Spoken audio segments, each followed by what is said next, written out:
Hey there. Hi. Welcome to Hugo Girl, the podcast where we read and discuss Hugo Award-winning novels and other things. Today is a novel called... What is it called? Canticle for AKA Leibowitz. Called... Is it called A Canticle for Leibowitz by Walter M. Miller Jr., winner of the 1961 Hugo Award for Best Novel. It was good. I liked it. Same. I liked it too. Great. I'm excited to talk about it. Before we talk done. about it, I was about to say, podcast done. We all liked we're it. done. I wanted to mention a couple of reviews that we got on Apple Podcasts. Oh, I love you guys so much. I know, they're so nice. I love everybody. Yeah, since our last main episode, we got 2 new reviews. That brings us up to 4. We're so popular. And it says the first one is from a user called Gamefleet. And it says, "Great podcast. Came for light listening, stayed for the hilarious and thoughtful barbecue of choice sacred literary cows. Conducted so sincerely and without malice that you can't even be mad about it. Now a listening highlight at the start of each month." Aww. Oh, it's so nice. I cannot say we're always entirely without malice.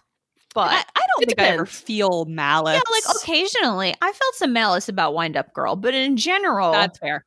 I'm just, I'm just reporting the facts of how I It's feel just about the facts, things. ma'am. Just the facts. And then there's another one from Lacey Jane W. And Lacey Jane W. says, "Your smart, funny sci-fi book club. Yay. Can't talk your friends into reading the Hugo Award winners with you? This podcast is the next best thing. 3 friends chat about books, share insights, and crack each other up. Delightful." I do find you guys very funny. I mean, I find you guys delightful. yeah. I mean, Aw. me and Amy have been in a lot of book clubs together. I've been in a lot of book clubs, but this is my favorite book club. Well, thank you guys. Yeah. You guys don't even know how heartwarmed we were. Heartwarmed, not heartwormed. how heartwarmed we were, because we get emails from this website called Chartable that keeps trying to sell us subscriptions by being like, "Look at the information we have for you." But I could just go to Apple Podcasts and look for free, and I already do that 37 times a day. So I don't actually need them to email me. But we got the emails, and we were like, "Oh, they like us. They really like Aw. us." And I feel like we don't ever say this. If you guys want to reach us, you can email us at hugogirlpodcast@gmail.com. And we're on Instagram and Twitter at Hugo Girl Podcast. Yeah, good point. Good point. Thanks, Yeah. Amy. Yeah. So anyway, thanks for these. They really make our day and like subsequent days, because I will just go back and read it again and be like, I can't believe someone said that nice thing about us. This is, I just want to say for a moment here that podcasting has been a really positive experience. Yeah. I've been having fun, and people are nice, and everyone's friendly, and they say nice things and thoughtful things, and it has just been fun. So we thanks for these. constantly remark to each other how we managed to find all of the nice people on the internet. It's true. Which we did not expect to do, being women talking about sci-fi on the internet. I was scared, but yeah, I was just telling a friend tonight about how I like our little community. And even if, nobody ever new listens to us, we have a nice little group of folks. I know. I love you guys. For sure. Not you guys. You guys out there in the ether. Also, I would like to take this time to do a shout out to Lori, who is killing it with the variations of our logo. You better go vote. Thank you. I really had fun with that one. I think our name really lends itself to stupid puns. And I broke down and paid $29 and 99 US cents, whatever those are worth for the time being. And I got the premium version of an app called PhotoGrid, and I've been using the free version for a long time. But the spooky Halloween hats and stuff that it had are what finally sold me. I was like, all right, I got to buy this. So now I have access to all these. There's like a hat for every season that I can just plop right on our Hugo Girl. So it's been fun. Thanks. Thank you. Hope y'all are enjoying it. Could do like a leprechaun hat in March. Oh, yeah. Yeah. I got you. Don't you worry. I'm already working on Christmas. Hugo Shaughnessy. Oh, yeah, this is going to be great. Oh, girl. Oh, I can't wait. I'm really excited about Christmas. Okay, this is a Christmas spoiler, but I'm really excited about Hugo girl. She's going to have a Santa hat on. It's going to be great. Hugo shot. Yeah. So. Okay. Should we talk about this book? I'll be okay in a second. Hold on. Wait, hold on. There's got to be like an Irish person who wrote something for science fiction that we can read in March. Oh, for sure. Listen, the Hugo winner list, it's lousy with white people. I'm sure it will not be hard to find someone of Irish descent who won a Hugo Award or an Irish writer. Touche. All right. Shall we talk about this book? I like this book so much. The answer We shall is yes. talk about it. So, 1961 Hugo Award for Best Novel. It is made up of 3 separate books, which were each originally published as standalone novellas in the Magazine of Fantasy and Science Fiction. And I want to acknowledge Wikipedia, Shmoop, and The New Yorker for helping me prepare for this episode, because I was nervous about it, because this book is like highbrow, and I was like, oh, I have to lead the discussion on a smart book, and I was very anxious about it. So I found these sources very useful in preparing. And so it was published as 3 separate novellas, and then I learned this from Wikipedia, when novellas are condensed into or conjoined into, more on conjoined later, are conjoined into a novel. It's called a fix-up. I didn't know that. And Walter Miller did the fix-up himself. He edited and expanded and tried to make it more cohesive, to make it more of a novel instead of 3 separate stories. So it was originally these 3 stories, but then he intentionally turned it into a novel. And it is the only novel that was published during his lifetime, but it does have a sequel that Goodreads didn't like. So we won't talk about it. Plot summary is a little hard because there are 3 books in this book. But I'm going to try not to talk for too long about it. Right. And the thing that connects the 3 is kind of a running theme of church versus state, or also you could look at it as science versus religion, and also basically how humanity is doomed to repeat its mistakes until we ultimately destroy ourselves. So it's super happy. So the first book is titled Fiat Homo, and it centers around this kind of bumbling monk named Francis, who is at a monastery in the Utah desert doing his Lenten fast out in the desert outside the monastery. And he's a member of the Order of Leibowitz, and it's this group of monks who are trying to preserve what's left of human knowledge and literacy. And also they're seeking to canonize a man named Isaac Leibowitz. So this book takes place about 600 years after modern day, which I think it's like Miller's modern day, so about 600 years after the 50s or 60s.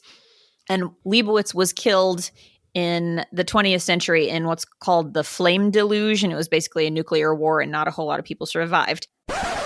Excuse me, this is Lori from the present, here to say that I made a big mistake in my plot summary right here.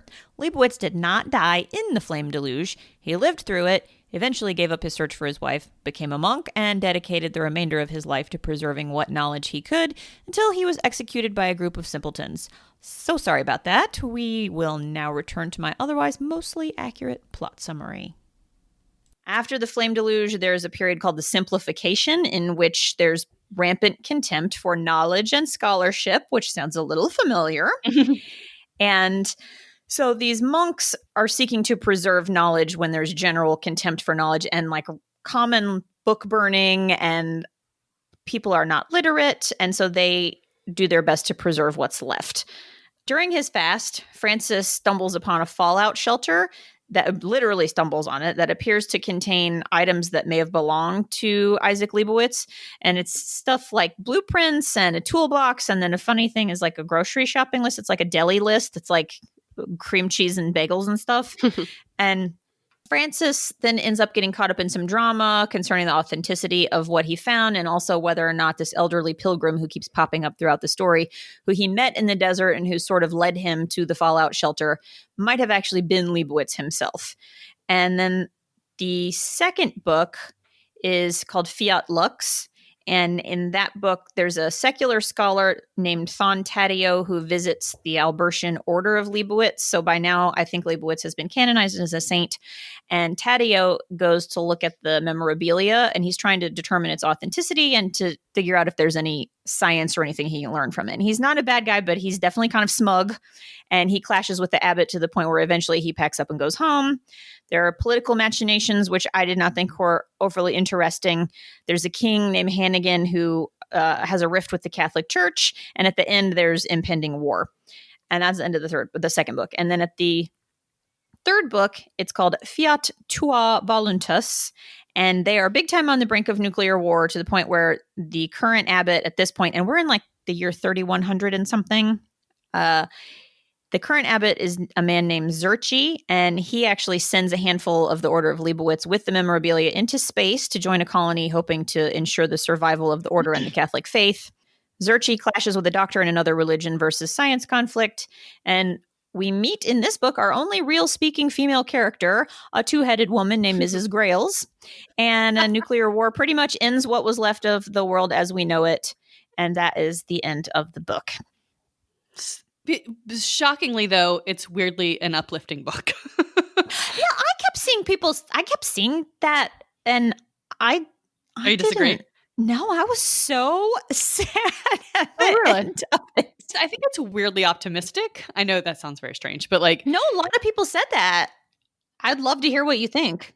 well, it starts on a note of optimism, right? The monks preserve this knowledge, for the day that humanity, decides to get its shit together again. It's optimistic that they will do that. And it's also optimistic that this time they won't muck it up, right? Now, eventually, I think maybe they start hoarding the knowledge a little bit. They're like, well, nobody will ever be really, they don't do it. They're overprotective, maybe. They're overprotective of it. They don't send it out there. If people want to come see it, that's fine, but they're not advertising it, right? And I think they do kind of develop this idea that maybe people aren't good enough for it, but they never say that outright. So who knows? And the monks in the monastery itself are interested in knowledge and interested in trying experiments and interested in proliferating information. So anyway, it starts on a positive note. It continues on a positive note, and then even on the brink of nuclear holocaust again, they're sending monks into space with the memorabilia again to like try again. Right? They're like, maybe we'll get it right this time, and maybe it won't all go to heck again. And I know that, part of what's at war in this book is some people saying, that this underlying current of man is doomed to repeat this over and over and over again. Like, we're going to get information, we're going to blow each other up, and then we're all going to collapse, and then we're going to do it all over again, right? And which, historically, kind of true. But that doesn't necessarily mean that that'll always be what happens, right? So if you keep optimism alive, maybe one day we'll do something different. And I think that's what the monks are all about. And that's kind of the optimistic note that I got out of it. You know what I thought of the entire time? And Laura, you might not get this because you always fall asleep during The Fifth Element. But I do. Yes. well, The Fifth Element is one of my... Yes. Haley, Yeah. yes. The Fifth Element is one of my favorite movies. And the idea of monks preserving culture for a time when it's better suited to thrive is huge. And I kept thinking about that the entire book, which is great. And there's a part in The Fifth Element when these space aliens come to help. It's unclear how to describe it, but there's this line that they say when they entrust the monks to keep waiting for the fifth element to come back, and it's time not important, only life important. And that's kind of what this is. Like, doesn't matter how long it takes, whether it takes 1,000 or 2,000 years, they're going to keep making copies of books and making copies until something happens. So, and I by love gum, they did it.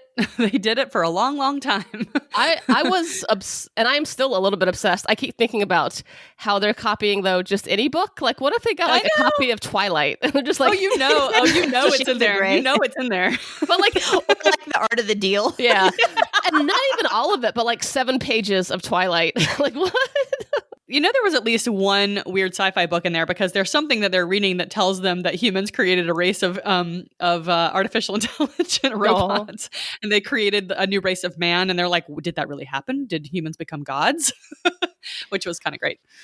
I mean, maybe 1,000 years of people that live in the desert only eating gruel would think that, the fact that I have a toaster that toasts my bread, that's like a robot. He lives in my house. He toasts my bread. Absolutely. I mean, we kind of He even tells you when the toast is done. Yeah, he dings and like, Ding. So it's possible. Wait, guys, are we going to do Goodreads or not? Yeah, I was going to say I have a goodie from Goodreads. I do too. We have to do it. Go ahead, Laura. Okay. Is yours from TEDBot? No, we got different ones. Okay. Yes. Okay.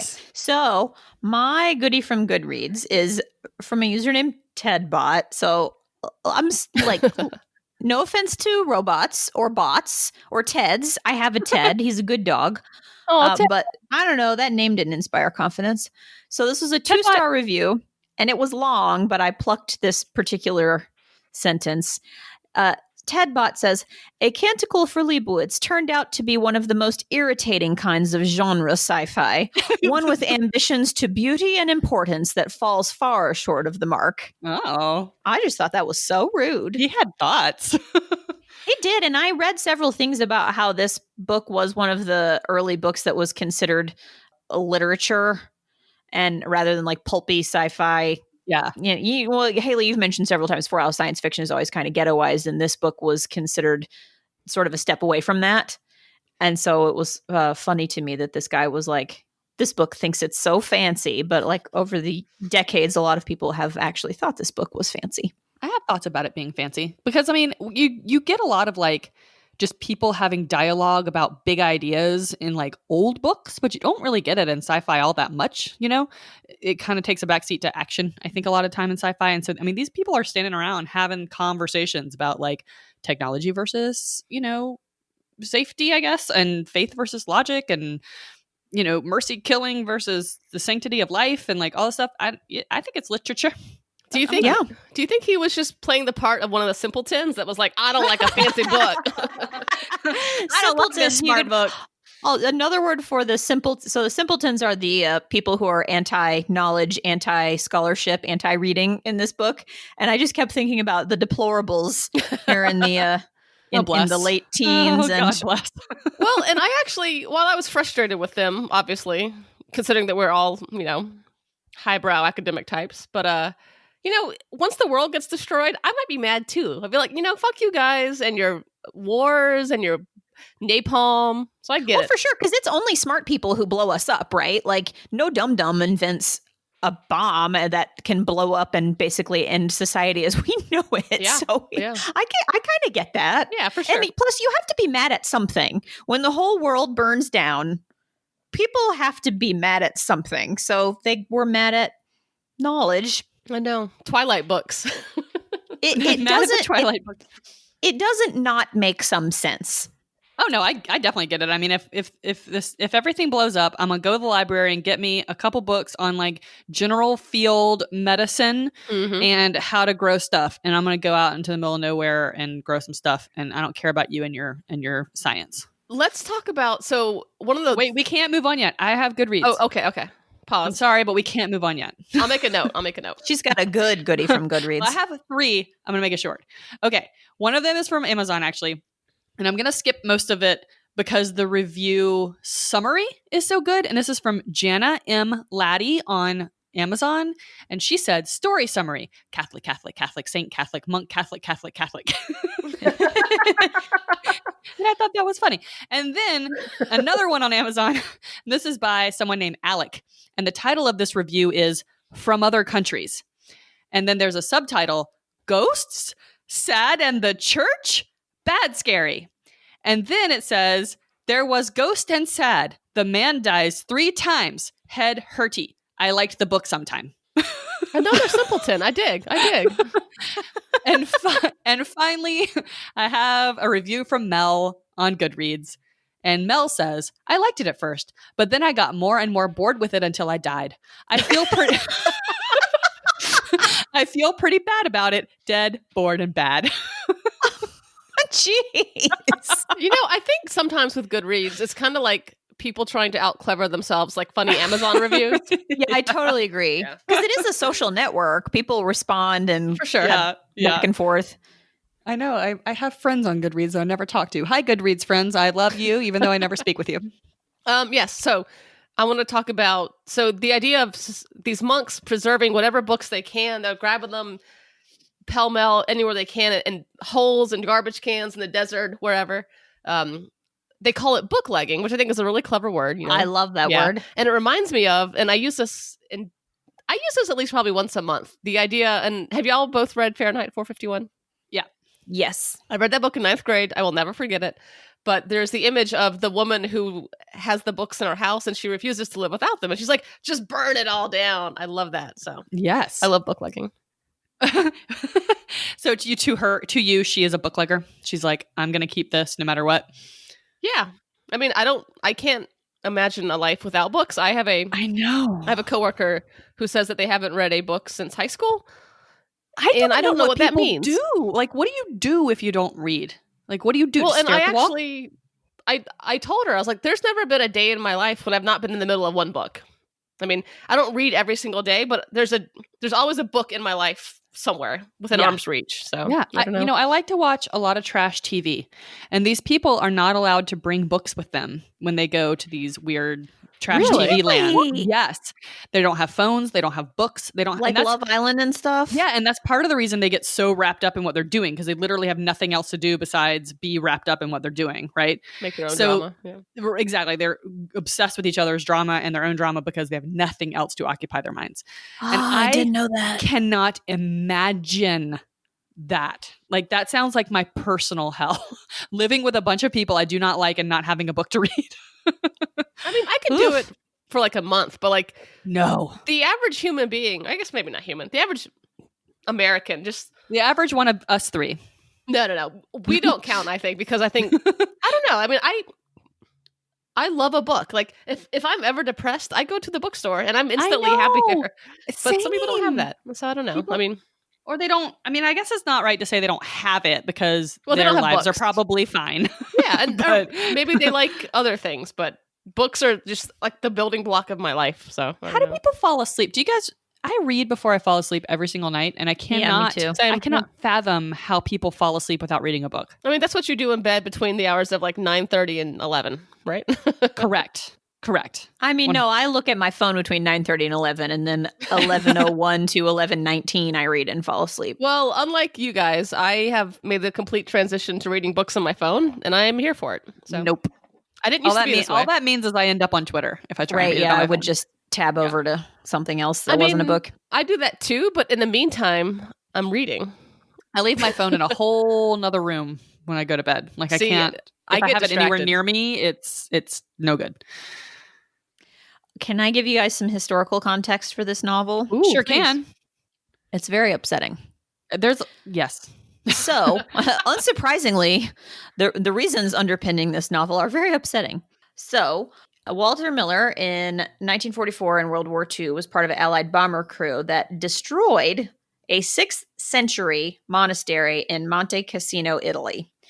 They incorrectly believed that it was being used as a German garrison and an ammunitions dump, and they pelted it with bombs, and that ended up killing hundreds of civilians who were sheltering in the monastery, and it also destroyed over 40,000 manuscripts, including majority of the writings by Cicero, Horace, Virgil, and Ovid. So Walter Miller was partially responsible for this atrocity. Wow. Every time I hear that, it makes my whole skin hurt. It's so upsetting. Yeah. And then interestingly, he did not realize that that Canticle for Leibowitz had anything to do with that experience. So he said, according to this New Yorker article that I read, which I will link in the show notes, was really interesting, said by his own admission, Miller did not become fully aware of the driving force behind his novel until he was working on its 3rd part. I was writing the first version of the scene where Zerchi lies half buried in the rubble, which is like 6 pages from the end of the book. Yeah. And he says, then a light bulb came on over my head. Good God, is this the Abbey at Monte Cassino? What have I been writing? Wow. That's awesome. He didn't know. I mean, oof. The human psyche, man. I love that he was exercising his demons, literally. Yeah, he was. Sure and he had no idea. And like, I love that I read this and then I found that out, right? And it's one of those things where if I had heard that story, like I would have felt sad about the monastery being bombed, obviously. Like I love a good knowledge cache, and that's what that was. And it was there a long time, and I love old shit, and it was very sad, and the people died, and it was all very horrible, right? But having read this book actually put much more human face on that tragedy. For some reason, I know that this is science fiction and, whatnot, but having read this now, I can now kind of imagine the lives of the monks at that monastery and imagine like their lives were wrapped up in preserving this knowledge.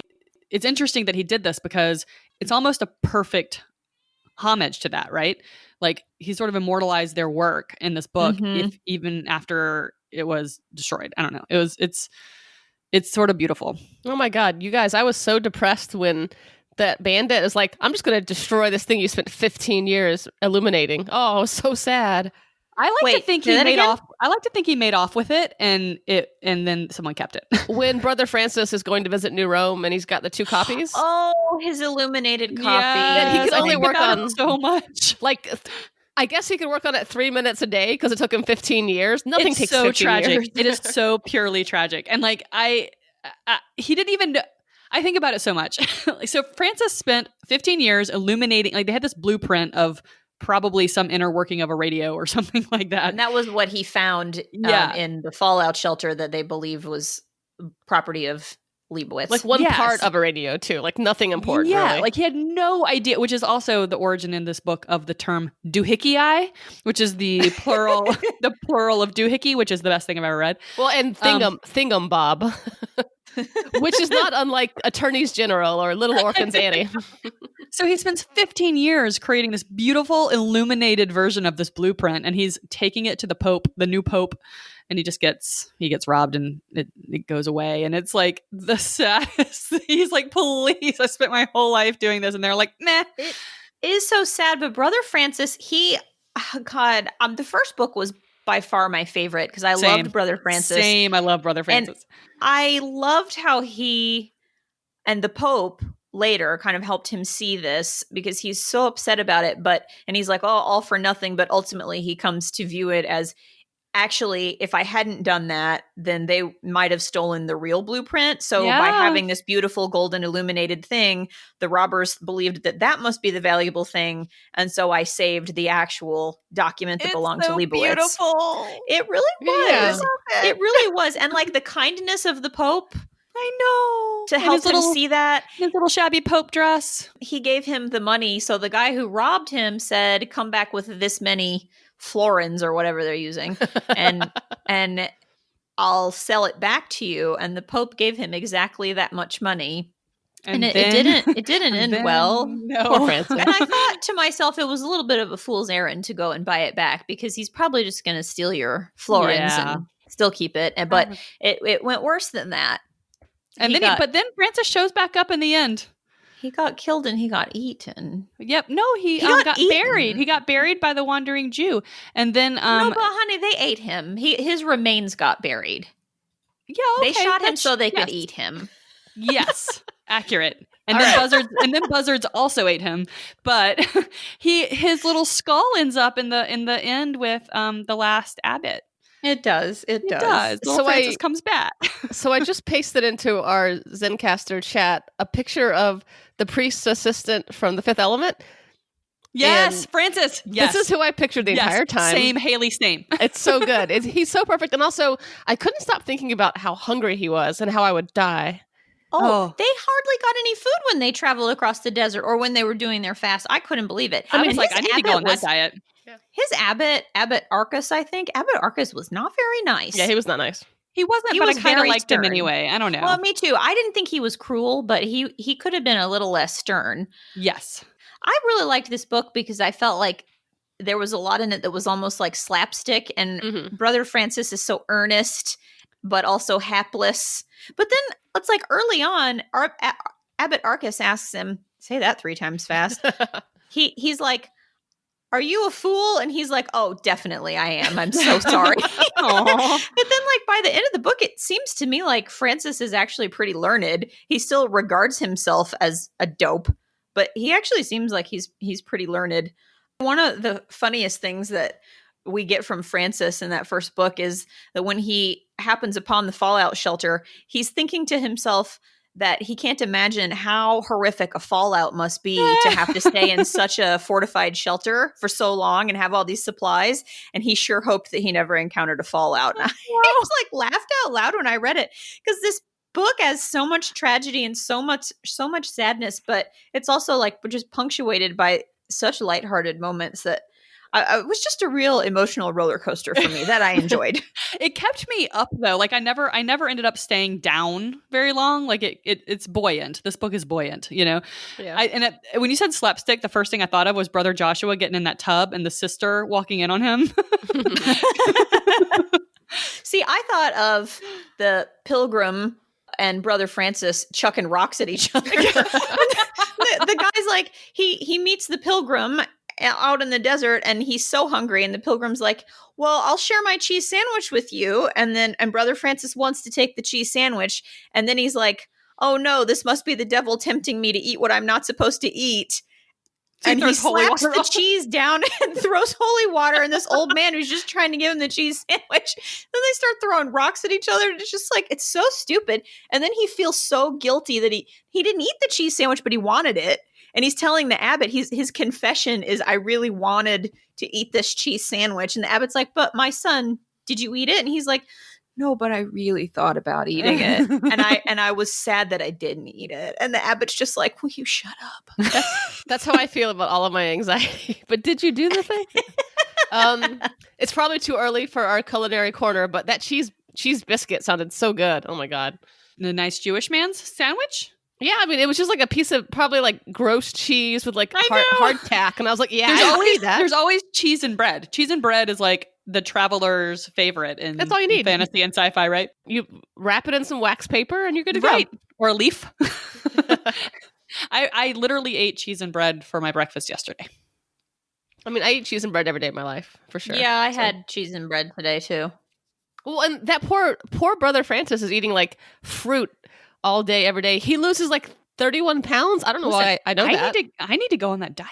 No, I don't understand how these monks during Lent out there in their fast in the desert don't like get kidney failure. I genuinely didn't understand it. He seemed like he passed out all the time. He was delirious all the time. And I was like, is this really necessary?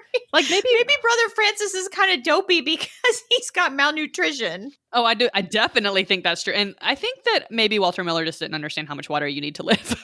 Well, and I was thinking sometimes, I was like, maybe this monk life is not so bad. Like, I could write some books and I could copy them, but like, I gotta eat. I don't know. Yeah, I couldn't do the fast. They had that one good meal when Tom Taddeo comes to visit. They have like one good meal. So, okay. which I was very happy for them about that. I called him Ton Taddeo. I think I did too in my head. Which is weird. But also, I could not stop thinking the word THON in French is tuna. It's tuna. So I was just I know. Tuna Taddeo. I know. I think it's I thought it looked like thong. I think it's some play on, because like in Oxford and stuff, you call your tutors or dons, D-O-N. Yeah. So that's what I figured it was some sort of play on. I don't know if somebody out there who's smarter than us let us know what they meant by that. Oh, wait, no, I said Tadeo. I was just all over the place with Tadeo! Tadeo. Well, that might be fine. Tadeo. I mean, if there's the predominant religion is Catholic and Latin is Catholic common, so it could be like a Latin Italian derivation. Tadeo. I didn't read anything that was in Latin. Oh, me neither. And I looked a bunch of it up too. That would have been one time when I would want footnotes because I felt like it was probably important and I did want to know what it meant. No shit. So it wasn't. Mostly it was just liturgical, like just phrases that priests used pretty commonly before they stopped using Latin all the time. So this was written right around the time the Catholic Church was voting on not using Latin in church anymore. And then like right after I think this came out, they stopped. And I think that Latin was just a very, very integral part of Catholicism. True. You know, up to the point that this book was written. And a lot of the Latin, they say, it doesn't really have any plot significance. It's just phrases that punctuate what they're saying, right? That was the 60s, right? With Vatican II. They were like, how about we speak in English to Americans? Yeah, so right after this came out. Yeah, they were already, and they were talking about it well before Vatican II, right? Because the church takes forever to do anything. So, you know, it was but I don't even know if Miller was, I think he was a late convert to Catholicism. He was. After the war, he converted to Catholicism. So I'm sure, you know, and late converts tend to be much more invested in their religions. And so I'm sure he was very aware of this conversation. And so I think including the Latin in this book was, I think, a very specific choice about how Catholicism would be if it survived. And that's as of now, or as of when the book was written. But there was a lot of wordplay involved in the Hebrew that was in the book. So I looked up the Hebrew because they have this, and I'm going to call him the Wandering Jew. I know that sounds a little weird, but there is a trope and a folkloric tradition of the Wandering Jew, and I think that's what the character in this book is supposed to be. He's not called that in the book, so I wouldn't call him something that he's not called in the book. Well, I call him that because he very specifically fills this folkloric archetype. And he's very clearly Jewish. Yeah, I just really think that's what he's supposed to be. I think if you're going to do that, I think we at least need to acknowledge that maybe not in this context, but that mythology has been used has been anti-Semitic before. It's not always deployed that way, but it has been. No, and yes, you're right. And I don't think that's what he's doing here. But yes, you're right. It could be construed as anti-Semitic. But this character is interesting because he's the one that leads Francis to the cache of Leibowitz artifacts. He's the one that buries Francis. He's the one that helps the second abbot that we get to through his little crisis. And he shows up in the third book as a beggar, and he's an interesting through line in this book. And I haven't really wrapped my mind around what he could possibly signify. I haven't really done enough thinking about that, I think. But he's a very important character, and I did a little research on him. Mm-hmm. And I read that one of the theories is that it represents the endurance of Judaism. Oh, interesting. Throughout everything, Judaism endures, and while Catholicism is the more dominant religion during the 3 time periods of the book, that he's always there. And so it may represent that, but Miller never really commented on it, so we don't know. But I mean, I think that seems like as likely an interpretation as any. I wonder what's happening in other countries too. When I read this book, I often wonder what's happening in the other countries. Yeah, we don't get much except for at the end, the 2 powers are, one of the powers is described as Asian, I can't remember, Asian Alliance, I think. Yeah. But that's all we get. And it's so funny to me that they keep saying Texarkana over and over. I know. They're like the Kingdom of Denver. I guess we don't know because there would be no communication between continents. I mean, exactly. So I was wondering the whole time if the same thing was happening elsewhere, or of course there's no way to know. Does this Jewish character live for 1,000 years? I was confused by that because he appears in both books. So the folklore of the Wandering Jew is that he's there's a lot of different sort of versions of it, but the one that I read was that there's a person who taunts Christ on the way to his crucifixion, and he gets cursed to wander the earth until the second coming. So if that's what Miller's doing, and like Lori said, we don't really know, but if that's what he's doing, then he's every time he has those outbursts, like it's not him, or he says he's looking for someone or something along those lines, he basically has to wait around for the second coming of Christ. And so if that's who that is, then yes, he really does live. He really is alive this whole time. Shall we talk about Rachel? Sure. First, if we're going to talk about Rachel, we have to start with Mrs. Grayles. Mrs. Grayles. I feel like this is both simultaneously feminist favorite and misogynist moment. I know. Exactly. It exactly is. I know. So something about this book that's unusual is the conspicuous lack of women. So many women. At one point in time, I was keeping a list, and there are like 8 women in the book who are mentioned, but there are only 2 who speak. One of them is Lady Reporter, who asks questions of Abbot Zurchi toward the end. He apparently is appearing occasionally for interviews, and I didn't exactly understand what was going on. And Lady Reporter kept asking him about his thoughts on motherhood, which I also did not. There's some significance that completely passed me by. But maybe that connects later to Zurchi's impression of Rachel and what she is. So there's a small correction there. She's not interviewing Zurchi. She's interviewing a representative from the government. So I thought she was talking to Zurchi. There's a couple of reporters interviewing a guy about the nuclear standoff, basically. And I also do not understand what the conversation about motherhood is, but the Lady Reporter definitely asks the most prescient questions and definitely gets the most rude responses. I don't know why I thought that was Zurchi. Thanks for clarifying that. I think that's what it was, yeah. So there's her, and we don't really know I don't know what she's there for. So my theory on her is that women only can have a functional part in society if it's civilized. which is sad, but maybe true. If it's civilized? Yeah, like women don't have a big part in ancient civilizations. They just don't. Like, name me one.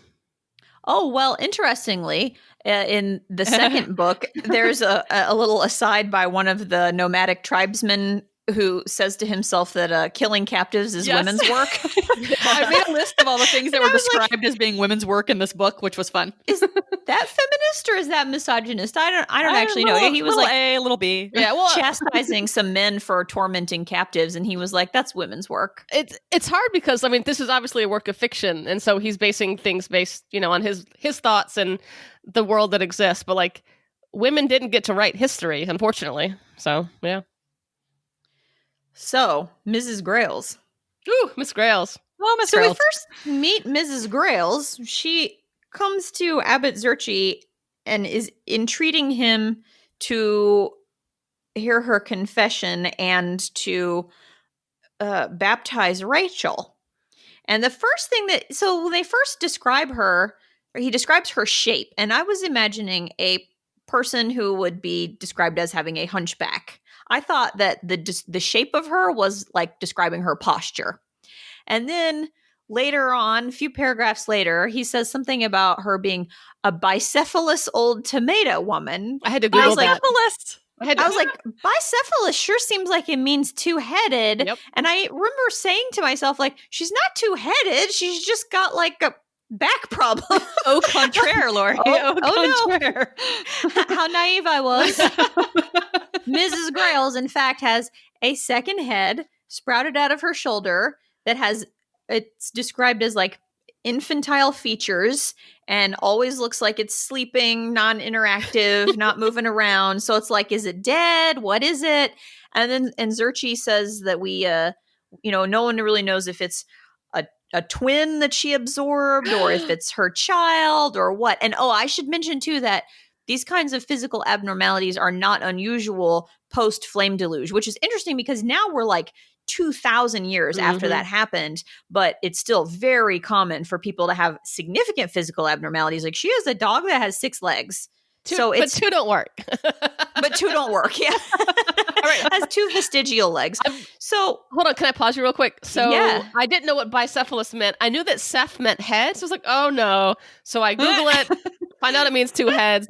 But before I did that, because it's not a very common word, Google thought I meant Bucephalus, which is the horse of Alexander the Great. Yes. Lori knows about horses, so yeah. That's one of the famous horses in my oeuvre. So I thought that was funny, so I had to be like, no, I mean bicephalus, not Bucephalus. And the person that I imagined in this, I don't know if y'all have seen American Horror Story, but there's a season with Sarah Paulson, and she's got 2 heads, and so I was just like, yeah. Oh yeah. I was picturing Kathy Bates the whole time. I mean, it is nice. I mean, that's the easy way out is to picture some old tomato woman. I pictured a hot Sarah Paulson. What if it was Zendaya? It might have been. I mean, I don't know. So I tried to picture her. Like I worked hard to picture Sarah Paulson with a little tiny head. But then I also thought of My Big Fat Greek Wedding when she was like, yes, it was my twin, and it was the little bit in her neck. Oh my God, I don't remember that. My Big Fat Greek Wedding is so good. Yeah, I've seen that movie since it came out. The thing I remember most from that movie is putting Windex on everything. I mean, that is the number one takeaway, but also the one aunt about the twin that is like the little bit, she had the bibopsy and it was a twin. The bibopsy. Yes. Oh, it's so good. All right. So anyway, Rachel to baptize Rachel, and Zerchi's like, you need to just go see your own abbot about that, and he won't do it.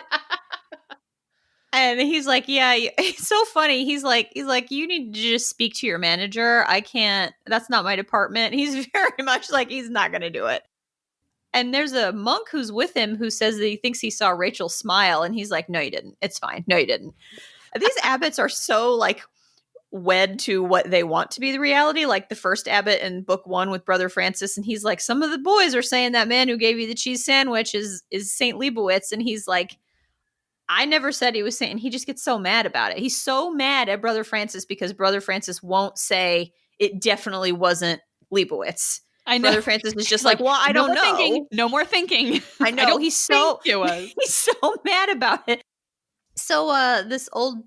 she sells tomatoes. Mrs. Grail, she sells tomatoes, and she calls herself a tomater woman. And the best thing about that is it's spelled Tumater. And she wants to get her second head baptized, and she also says she bought a play pretty for Rachel. She bought like a toy for Rachel. I mean, it's just like, oh, what is going on? Why is it not rotted? Like, is it alive? Of course it's alive. You know what happened at the end. Okay, no, to be fair, I don't. I was very confused by the last 6 pages. Okay, all right. So at the end, we have like real live nuclear war, and somebody drops a bomb on the Abbey. Walter Miller Jr.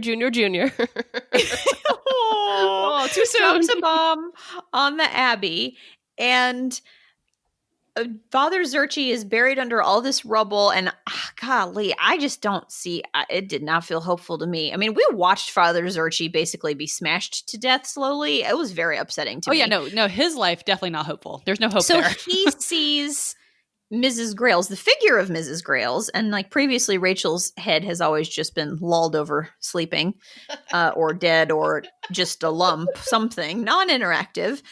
And he sees Mrs. Grails, and he's like, "Oh, Mrs. Grails, run away!" And Mrs. Grails' head is shriveling, looks clearly dead, and Rachel is the one upright. And I think she said, yeah, she does. She's talking. He hears her spooky voice. That's right. Talking. And then he says, basically, right before he dies, says to himself that he thinks it's an immaculate conception, which would make her the second coming of Christ, or for the purposes of the Jewish tradition, the arrival of the Messiah, which would then release our friend with the cheese sandwich from his curse, if that's what we're doing with that. We have a female science fiction Messiah. Yeah, that's a feminist favorite. But I was confused because, one, I don't know anything about Christianity or Judaism. And this head was already alive and part of her. So how's that an immaculate conception? Well, it was alive like it wasn't a person. As far as anyone knew, it wasn't a person with its own identity. It was like a man's nipple. You know? It was just there. But it had a brain? Well, it didn't for a while. That's the idea. So then she it gets a brain. She actually birthed this thing out of her shoulder without sex, right? I don't know about this. Walter, well, think about it. So we don't know about it. Yeah. I mean, I don't know about the idea is that it wasn't a functioning person until it was, right? And that it wasn't born of any, although I will say the Immaculate Conception. I'm just going to quibble with your plan, right? Like God was like, I'm going to get this woman pregnant. And then he did. Well, the Immaculate Conception. Oh my God, how pedantic do I want to sound? The Immaculate Conception was Mary, not Jesus. I thought immaculate means no sex, right? Yeah, but you're right. The Immaculate Conception was Mary. Which is confusing. I don't get that at all. But now I can't remember why I'm saying. But then where did Jesus come from? I'm just going to Google it. So it says the Immaculate Conception means that Mary was born free of original sin from the moment of her conception. Okay, so she... And it says it is not to be confused with the purity of the virgin birth of Jesus. Okay, so virgin birth, Immaculate Conception. What? Okay, got it. So virgin birth, so that's the connection. So basically Rachel... Like, Mrs. Graves could never have had sex, and Rachel would still have grown out of her shoulder. And she produced this fully formed human being without having sex, and therefore virgin birth, therefore second coming. That seems like a technicality. I don't like it. Well, isn't it? I like the idea that God was like, okay, Mary, here's a pregnancy. And Joseph was like, cool. And then there was Jesus. Like, that's all I need. How do we know that God wasn't like, Mrs. Graves, here's a pregnancy. And it's going to grow out of your shoulder, though. But it's already been in her shoulder. So was it an Immaculate Conception from like when it developed? Well, they don't know if it was always there, actually, because that's why they don't know if it was a conjoined twin or if she was born without it and it developed over time. I think they don't actually know that. But it didn't become animated until after this happened and Mrs. Grails lost control and or began to die. Maybe it's a question of linguistics, because I'm fine with an immaculate reanimation, but I'm not fine with thinking it's conception, because Mrs. Grails was born with her dead twin on her neck. Well, says you. Says me. Yeah, that's true. Yeah, I mean, you don't have to be okay with it.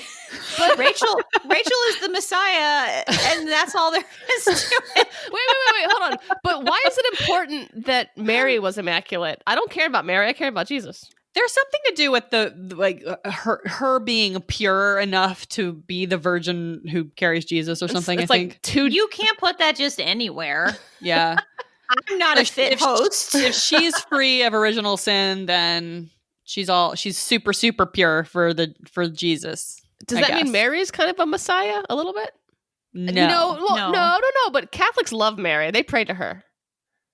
Yes, that's Yes, true. that's a That is fact. accurate. That is accurate. They really appreciate Mary. So I get it. Okay, I get it. Oh, Schmoop says, said aloud, Grails sounds a lot like Grails, as in Holy Grail.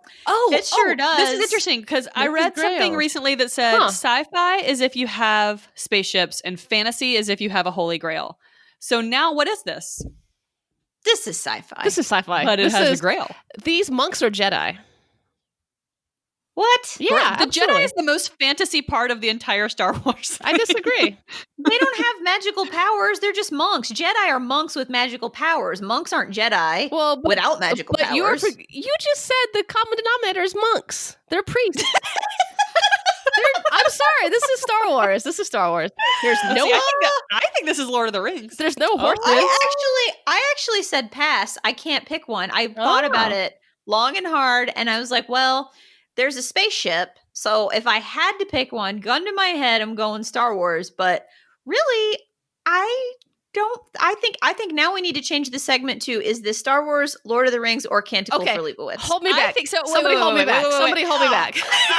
Okay, so I think just because I think the people we follow in this book, even though they don't go anywhere, are on a journey to defeat evil, which is why I think it's Lord of the Rings.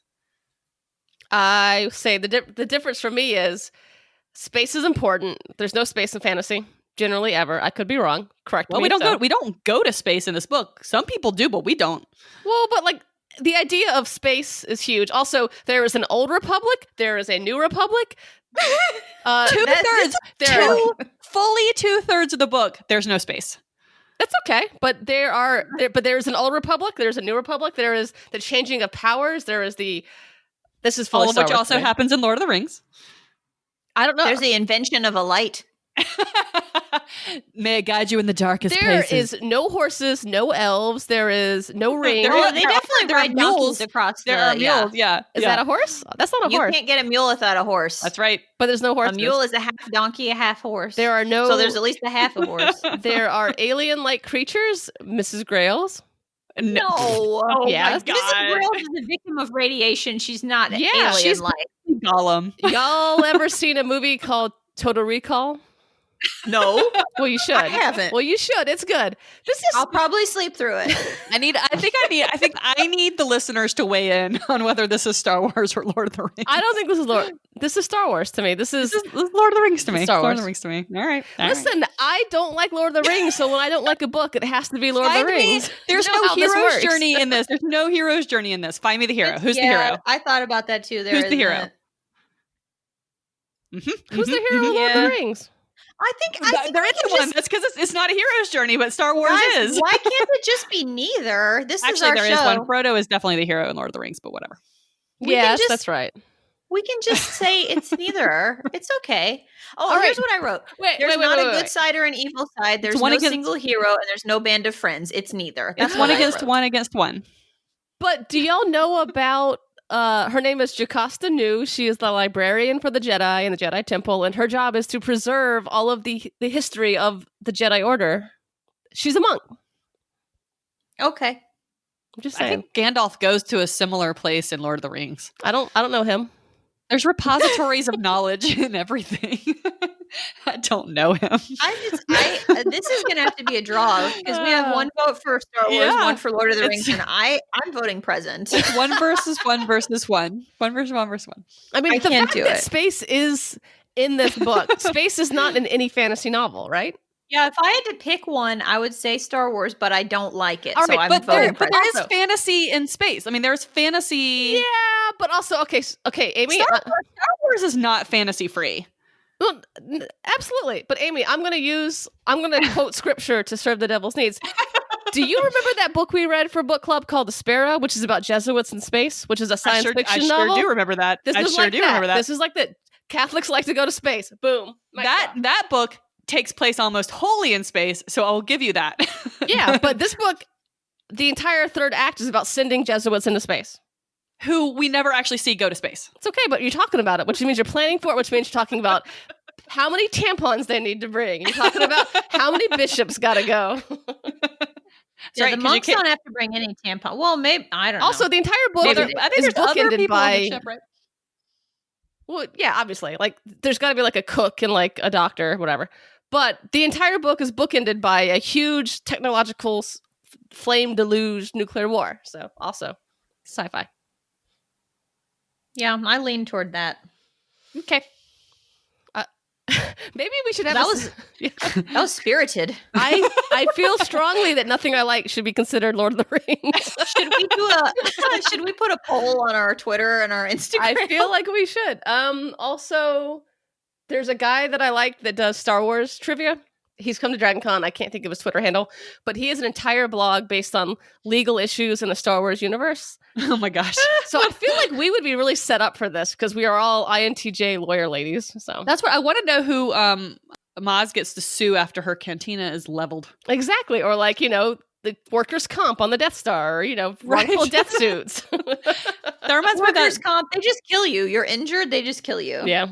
Do you guys want to talk about the weird pro-life stuff? Oh, it made me uncomfortable. Oh, when you mean when the priest and the doctor are arguing about mercy killing? Yeah. Euthanasia, yeah. Oh, that's interesting. I didn't see it as particularly pro-life. I thought they both made good points. Well, I thought they both made good points too, but I thought that... So I think that what Miller is doing is showing good points of both sides of that debate. And then what do we do with it? I don't fucking know. Right. Yeah. But like, I mean, I want to make it very clear that I am and we are pro-choice. Yeah. But the way he wrote this, I do think that the abbot comes off looking worse because of the way he is so forceful with that woman who she and her child are both suffering from being like half melted by a nuclear bomb and they want to die. And he's like being very, very forceful and stern and unkind to them. But you get to see the deep sincerity that he has, that he believes that it is so important. I kind of understood it. Like I put on my best devil's advocate hat and I was like, there is something to be said about society not killing its members, but like, this is so outside of society. Like a slow death by nuclear war means that society doesn't apply anymore, And that's the difference between that and pro-choice, which is like, a woman should be able to decide her economical destiny. But like, these people are literally melting. Please put them out of their misery. Yeah, absolutely. I think it was just for the sake of illustrating it, and he's going on so like almost like a zealot about the importance of life and that God doesn't allow any kind of voluntary taking of life or your own or your child's. And so I felt like that's what that was representing.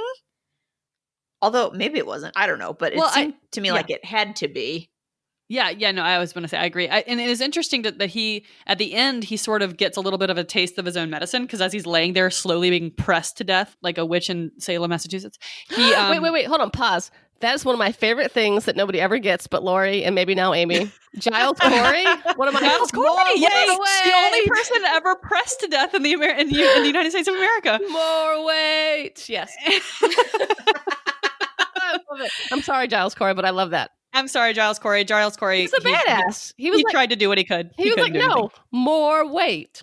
That's right. I am not a witch. Sorry, go ahead. I'm your wife. So I forgot what I was saying. Oh yeah, while he was being pressed to death by his own abbey, which is a whole nother symbolism we could talk about. He laments, a little bit.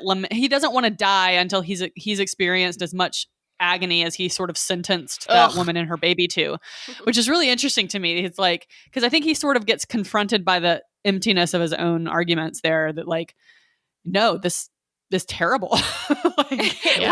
No matter how much you believe it's the right thing to do, it's still actually a horror that you're visiting on people. Right.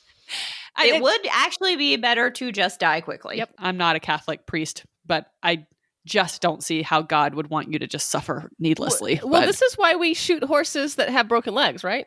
Which I thought was people, right? Horrible. But yeah, but still, like when I first discovered that, I was like, no, people don't do this, but they do.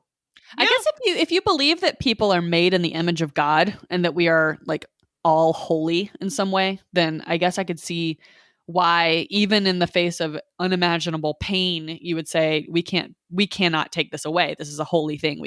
It's divine. We can't just snuff it out.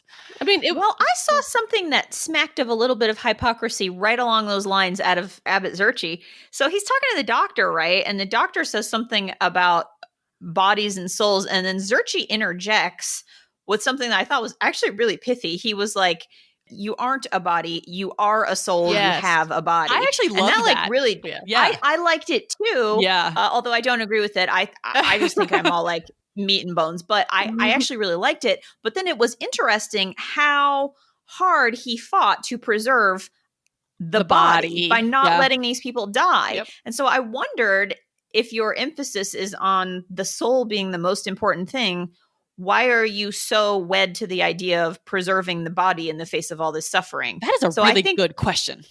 Oh, thank you. Thank you. Yeah, I just have a question. Yeah, it's just a question that I have. And it seems That's sort of good hypocritical to me. I think it's tied to in early medieval times when like human beings died really easily, that like we needed to preserve our numbers. And I kind of, as a gay person, And in this world, there's not a lot of people left. well, exactly, Yeah. And like Yeah. I kind of understand some of like, obviously I hate homophobes, but like there was a time in the Earth's history when like most babies died in childbirth. So like, if you were just like over there having sex with a dude, no babies were being made. So like maybe it's tied to like, life is precious because everyone dies from disease. I don't know. So No, I definitely think that there's some connection there for sure. But yeah. In conclusion, Walter Miller's got a lot wrapped up in this book, and there's plenty to think about. Yeah. And so I'm good. sure I didn't think about even 20% of it. I think we could do a whole nother episode on this book, honestly. I had to Google what a canticle was. I thought it was a lantern. It's not. Did you learn what it was? It's a song. Well, I think it's interesting that this book is called A Canticle for Leibowitz, because like it's a hymn of praise for Leibowitz is basically what the title means, right? Mhm. But in the end, like I've been kind of trying to figure out what we're supposed to take away from that title. Like in the end, was the effort worth it? Absolutely. Is them going into space to continue Leibowitz's plan? Is that? I've just been thinking about that title. I don't have any answers. I'm babbling, but it's an interesting title for this book. Well, this is why I'm very intrigued that Goodreads gave bad reviews to the sequel, which is called St. Leibowitz and the Wild Horsewoman, which sounds right up Laurie's Abbey or Laurie's Alley. And I want to read that. The fact that there's a woman in this book that's in the title, what? Right in the title, or is it going to suffer from the girl who whatever? Yeah, that's one of those just popular She's just naming gone. conventions. Treatment. Yeah, But like, what if we wrote fan fiction about what we think it is? about what the wild horsewoman is. I mean, it sounds like fun. I want to read it right now. I'm the not wild horsewoman. I'm the mild horsewoman. No, you're the wild. You're wild. I think you're wild. Oh, I see what you did there. So Walter Miller, he did not finish writing that book, the sequel, because Walter Miller died by suicide, which is interesting considering his conversion to Catholicism, because it's a huge problem in Catholicism if you do that, if you take your own life. So, and that lends a lot of, I think, nuance to the things that everybody is struggling with in this book. Like, he's obviously struggling with something that's against his faith, but trying to keep his faith.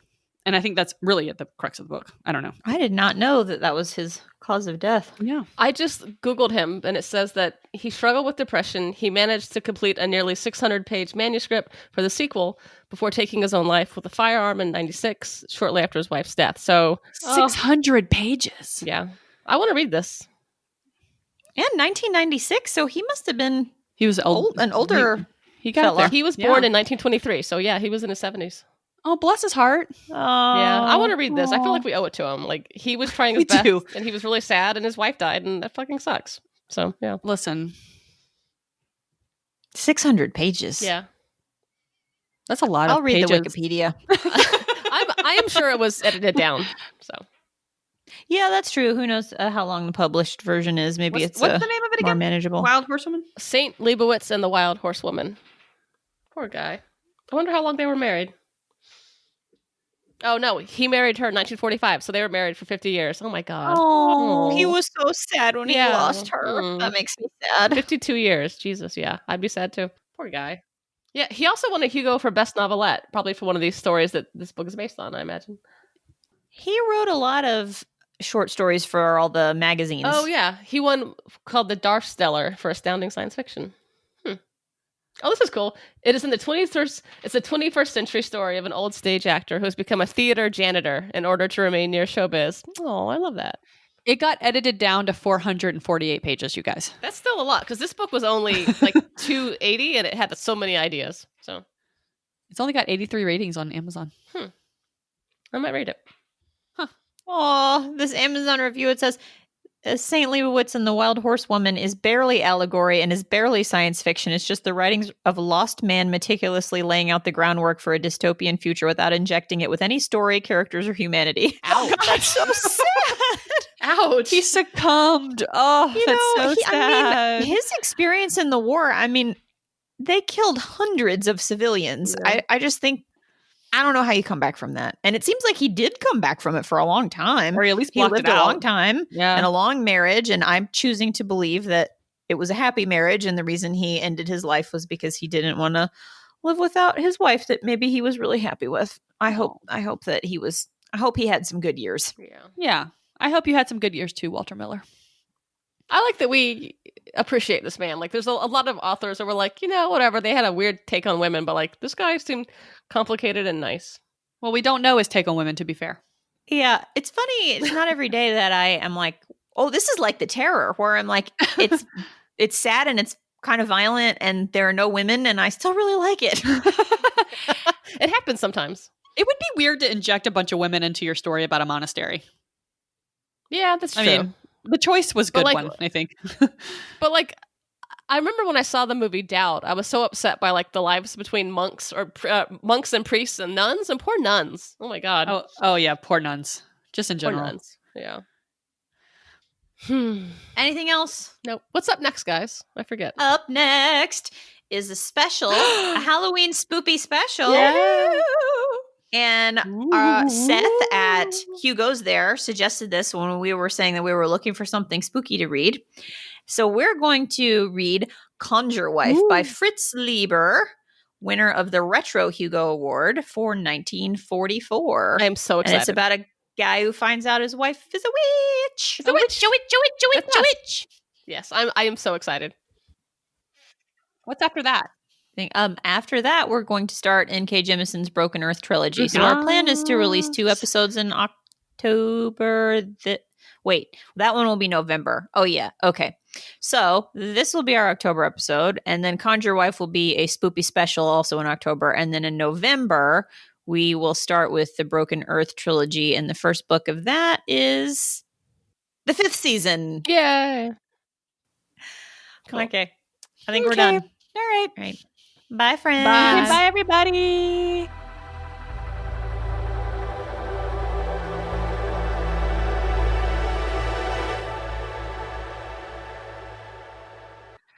What's an old tomato woman supposed to do, y'all?